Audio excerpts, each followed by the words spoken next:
Kali ini Bante akan menjelaskan tentang meditasi Anapanasati, yaitu perhatian terhadap napas masuk dan napas keluar, tingkat lanjutan. Sebelumnya Bante sudah jelaskan untuk pendahuluan bagaimana berlatih Anapanasati. Nah, sekarang Bante akan menjelaskan sedikit tentang bagaimana meditasi ini bisa berkembang ya sampai bisa masuk ke jhana. Jadi waktu meditator fokus ke nafas ya, nah nanti pelan-pelan nafas akan menjadi semakin halus. Nah, nafas halus, di momen nafas halus ya, kesulitannya adalah meditator tidak bisa melihat objek dengan jelas seperti sedia kala ya. Nah, Bante kasih perumpamaan misalnya, Anda melihat Bante sekarang jelas ya. Nah, terus tiba-tiba ada orang yang bawa kanvas di depan Anda ya, jadi menutupi kamera. Nah, Anda masih bisa melihat Bante, tapi samar-samar, ya, tidak begitu jelas seperti sedianya. Nah, oleh sebab itu, yang Anda bisa lakukan adalah Anda berusaha tetap fokus ke Bante yang samar-samar, ya, karena Anda tidak bisa menyingkirkan kanvas di depan Anda. Ya, jadi, Anda terima apa adanya. Objeknya tidak jelas betul, ya, tetapi Anda masih bisa memperhatikan objek, mengamati objek, menyadari objek. Nah, seperti itu juga pada saat kita bernafas halus ya, nafas itu tidak sejelas seperti sedia kala. Oleh sebab itu, tapi kita juga tidak bisa fokus ya dengan seperti kalau kita melihat objek yang kecil, misalnya kalau mata kita kurang jelas ya, atau misalnya cahaya itu kurang terang, atau memang tulisannya terlalu kecil, ya kita memicingkan mata biasanya seperti itu. Nah, jangan seperti itu ya. Meditasi, pada saat kita bermeditasi, kita harus melihat objek dengan batin, bukan dengan mata. Oleh sebab itu, kita harus lupakan mata ya. Kalau tidak, Anda bisa kesulitan nanti di sini sekitar mata ini akan menjadi tegang. Nah, itu biasanya karena usaha yang terlalu berlebihan. Jadi kita fokus ke nafas, tetap seperti sedia kala bahwa kita harus memperhatikan dengan takaran fokus yang tepat. Ya, jadi yang penting adalah di sini bukan objeknya menjadi jelas, tapi menerima objek sebagaimana apa adanya, berusaha mempertahankan kesadaran terhadap objek yang mana tidak jelas. Nah, itu ya. Ini adalah satu jenis keterampilan yang perlu kita kembangkan, dan tahap ini sangat penting yang akan menentukan apakah Anda berhasil dalam meditasi Anda atau tidak. Jadi karena begitu penting, memang tidak mudah ya. Nah, meditasi itu semakin lama semakin sulit, bukan semakin lama semakin mudah ya. Nah, tapi karena yang sulit itu yang bermanfaat, maka kita kembangkan keterampilan tersebut. Nah, jadi waktu nafas itu halus, kita tetap berusaha fokus, menyadari apa adanya saja. Nah, jangan sampai dia lepas juga. Jadi takaran batinnya juga harus disesuaikan lagi. Nah, kemudian biasa apa yang terjadi? Nah, meditator bisa melihat cahaya atau warna yang berterbangan ya, yang lewat di sekitar matanya atau penglihatannya ya. Pada saat itu sebetulnya Anda sudah tutup mata ini sudah lama ya. Jadi yang Anda lihat ini adalah objek batin ya. Nah, ini disebut sebagai cahaya kebijaksanaan. Cahaya atau warna ini dihasilkan oleh batin Anda yang perlahan-lahan terkonsentrasi ya. Pikiran yang terkonsentrasi itu akan menghasilkan cahaya. Nah, cahaya ini semakin terkonsentrasi, cahaya akan semakin terang ya. Nah, tapi Anda tidak bisa paksa fokus atau konsentrasi. Kalau Anda paksa, bisa saja ini menjadi terang, tapi itu Anda tidak bisa pertahankan. Dan meditasi yang seperti ini akan banyak efek samping. Nanti Anda akan tegang, ya, leher Anda sakit, bahu Anda akan tegang, dan lain-lain. Jadi kondisi tersebut meskipun ya dia terang benderang, tapi tidak bisa dipertahankan. Oleh sebab itu kita harus fokus ke penyebabnya. Ya. Kalau Anda fokus ke sebabnya, maka dia akibatnya akan secara alami datang ke Anda ya. Oleh sebab itu tetap fokus ke nafas ya. Jangan perhatikan cahaya-cahaya atau warna yang berkeliaran di sekitar depan Anda gitu ya. Kalau dia masih jauh, dia hanya akan mengganggu saja. Itu tanda yang baik bahwa Anda bisa konsentrasi, tapi belum bisa dimanfaatkan. Nah, pelan-pelan kebanyakan meditator, apa yang mereka alami, cahaya ini pelan-pelan semakin stabil. Tapi belum mendekat, ya. Mereka tidak lagi keliaran sana-sini, ya, tapi mereka semakin stabil. Nah, tapi perlahan-lahan lagi, kalau Anda tetap fokus ke napas Anda, ya, dia akan perlahan-lahan mendekat. Nah, pada saat mendekat, nanti lama-kelamaan dia akan bersatu dengan nafas Anda. Jadi pada saat itu nafas bergabung dengan warna. Nafas dan warna menjadi satu, tidak terpisahkan. Atau ya, tidak semua meditator mengalami seperti itu. Ada meditator yang tidak melihat cahaya, tidak melihat warna, atau awalnya melihat warna, lalu warna ini tiba-tiba hilang. Nah, pada saat kemunculannya dia langsung muncul bergabung dengan nafas. Nah, jadi pengalaman dalam meditasi ini bisa berbeda dari meditator ke meditator. Nah, bahkan untuk meditator yang sama, setiap sesi tidak menghasilkan pengalaman yang sama. Oleh sebab itu, kalau kita mengharapkan kemunculan cahaya atau mengharapkan pengalamannya harus seperti ini gitu ya, itu adalah mubazir. Itu hanya akan mengganggu meditasi Anda. Oleh sebab itu, fokuslah ke sebabnya, yaitu menyadari nafas sebagaimana apa adanya. Dengan batin yang tenang, hening, ya.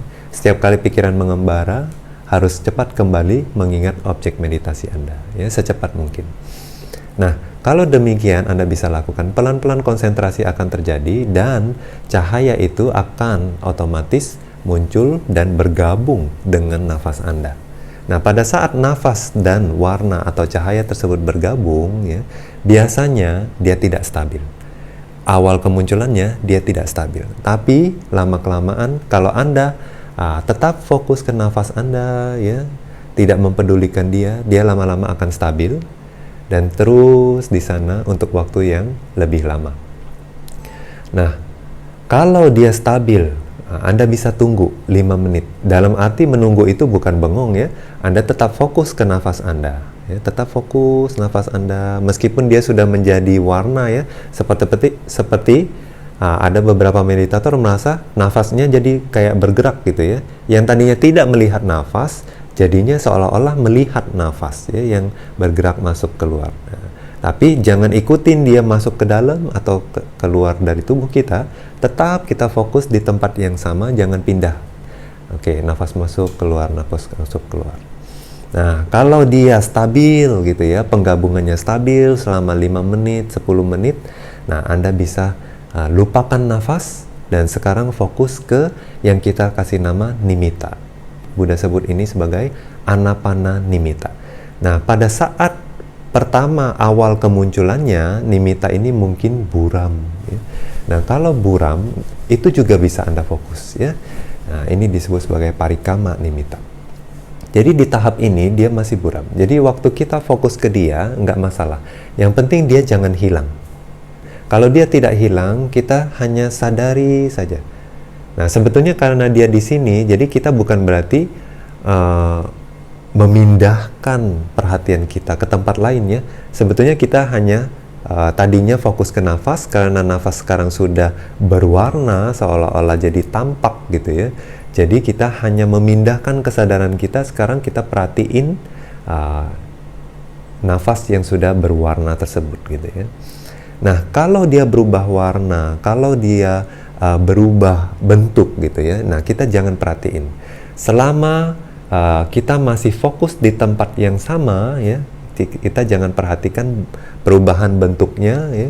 Dia bisa saja semakin besar, bisa saja semakin kecil, nggak masalah ya. Kita tetap fokus di tempat yang sama. Nah, kalau dia semakin besar, kita jangan ikuti seberapa besar gitu ya. Kalau seolah-olah kita masuk juga, jangan ikuti ya. Hanya fokus di tempat yang sama ya. Nah, begitu. Nah, kadang-kadang ya, meditator merasa seolah-olah yang tadinya dia fokus ke bawah sini ya, di bawah hidung, seolah-olah nimitta itu ada di depan dia gitu ya. Nah, enggak apa-apa ya, jangan langsung tiba-tiba loh kok bukan di sini gitu lalu dipindahin lagi ke bawah sini ya, jangan seperti itu ya. Tapi kalau dia terjadi ya secara otomatis seolah-olah munculnya di sini ya, Anda lanjutkan saja fokus seperti itu. Tetapi jangan pernah ya Anda dengan sengaja memindahkan, oh susah nih fokus di bawah sini, lebih baik saya pindahin ke sini. Nah, itu tidak boleh ya. Jadi kita harus awalnya fokus di sini terus. Kalau secara alami dia pindah ya, biarkan saja, tetap fokus seperti itu, nggak masalah ya. Tapi kita awalnya harus fokus di sini ya. Nah, fokus jangan berpindah di tempat yang sebelumnya Anda fokus, begitu juga selamanya Anda fokus di sana ya. Nah, pertama dia buram. Kalau konsentrasi sudah semakin baik ya, itu akan semakin cerah warnanya. Jadi kalau putih ya, dia warna putihnya semakin cerah, bersih gitu. Yang tadinya buram sekarang semakin bersih, putih bersih. Kalau yang tadinya biru ya, nah, tadinya biru buram sekarang biru terang, biru bersih gitu ya. Nah, jadi nimitta juga warnanya bisa beragam ya. Di sesi-sesi kita duduk pun dia bisa berubah warna, bisa kuning, bisa putih ya. Ada meditator yang merah ya. Nah, itu bisa berubah, nggak masalah ya. Apapun warnanya ya, itu hanya tergantung persepsi kita saja. Kita juga jangan main-mainin warnanya. Kita jangan ubah. Kita bisa ubah, tapi jangan kita ubah ya. Nah, jadi apa adanya aja kita fokus ke dia ya. Nah, nanti dia semakin bersih, semakin jernih, tetap kita fokus di tempat yang sama dengan hening ya. Nah, kalau susah mempertahankan konsentrasi yang hening, Anda bisa tambahkan catatan batin. Misalnya seperti nafas masuk, nafas keluar. Nah, atau kalau itu bikin Anda bingung, Anda bisa fokus, Anda bisa catat dengan apa? Nimitta, nimitta, nimitta, seperti itu.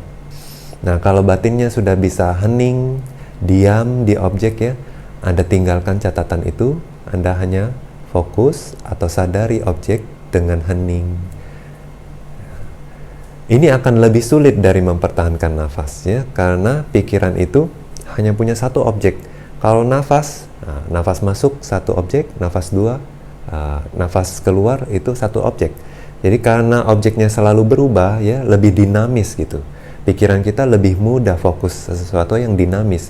Tapi kalau dia konstan saja ya, nah itu akan semakin sulit. Pikiran akan mengembara. Nah, waktu itu kembangkanlah keterampilan yaitu fokus dengan solid ya. Jangan, kalau bisa tidak boleh ada jeda. Nah, tapi kalau ada jeda, nggak apa-apa, kita jangan salahkan diri sendiri. Tetap secepat mungkin kita balik lagi ke nimitta kita. Nah, kalau jedahnya itu tidak terlalu lama, ya, biasanya nimitta kita tidak langsung redup atau buram. Tetap seperti itu. Ya, semakin cepat, semakin baik. Ya. Nah, kalau kita fokus ke nimitta yang terang, sudah bersih itu ya, dia makin lama makin terang ya, bisa terang benderang lalu gemerlap gitu ya. Nah, itu yang bagus ya. Di momen ini ya, konsentrasi Anda sudah ke tahap berikutnya. Kalau nimittanya terang benderang seperti itu, seperti bintang, ada yang seperti bulan, seperti matahari ya. Nah, itu bagus. Tapi pertahankan konsentrasi itu ya, meskipun muncul ya rasa kebahagiaan yang besar atau kadang-kadang muncul piti atau seperti merinding gitu ya. Nah, semua perasaan itu harus diacuhkan ya. Kita tetap berusaha mempertahankan, meredam ya gairah itu, kebahagiaan itu yang meluap-luap, kita harus redam. Tetap kita fokus ke nafas, berusaha mempertahankan batin yang netral, tidak terlibat secara emosi dengan kebahagiaan yang muncul. Nah, lama-kelamaan kebahagiaan itu akan teredam ya. Dia lama-lama akan menjadi hening. Nah, jadi waktu itu konsentrasi akan semakin dalam. Nah, tingkat konsentrasi yang dihasilkan dengan nimitta yang gemerlap ini itu adalah upacara samadhi atau jhana. Nah, keduanya agak sedikit berbeda. Kalau upacara samadhi ya, pikiran ke objek itu tidak begitu dekat, tidak ngunci, tidak terserap. Kadang-kadang pikiran masih keluar ya. Nah, kadang-kadang masih ada celoteh di dalam batin, bisa seperti itu. Nah, tapi kalau jhana itu pikiran itu terkunci ke objek ya. Hanya objek ini saja di batin Anda. Bahkan ada beberapa meditator yang bilang mereka tidak mendengar suara, tidak menyadari jam lagi ya, karena pikirannya terkunci, terserap ya, terkunci hanya fokus ke objek ini saja yang dia ketahui, ya. Badannya hilang, dia lupa waktu, dia lupa ada di mana, dia lupa ada suara apa di luar. Nah, ini bagus. Di tahap awal mencapai jhana, pikiran jhana mungkin masih pendek, ya. Jadi masuk jhana nanti keluar, kadang masih dengar suara, kadang masih berpikir gitu, ya. Nah, nggak apa-apa, ini tahap awal, tapi kita harus kembangkan untuk masuk ke jhana dengan waktu yang lama. Ya, semakin lama, semakin dalam nanti jhananya. Nah, jhana yang benar adalah yaitu pikiran terkunci di objek, ya, hanya fokus di objek, tidak tahu objek yang lain. Nah, semakin lama semakin baik. Nah, ini yang perlu dikembangkan, ya. Ini adalah tahap anapanasati lanjutan. Kalau dikembangkan, Anda bisa mencapai jhana 1. Nah, kalau Anda sudah berlatih untuk waktu yang lama di tahap ini, ya, 1 jam, 2 jam, 3 jam, ya, nanti untuk meditasi ke jhana berikutnya atau setelah untuk mengecek apa betul ini jhana atau bukan, ya, Anda harus datang ke guru meditasi yang bisa menjelaskannya. Nah, nanti diskusi dengan guru meditasi, dia akan membimbing Anda ke level-level jhana yang lebih tinggi. Nah, demikian penjelasan Bante tentang anapanasati lanjutan. Semoga Anda berhasil dalam meditasi Anda.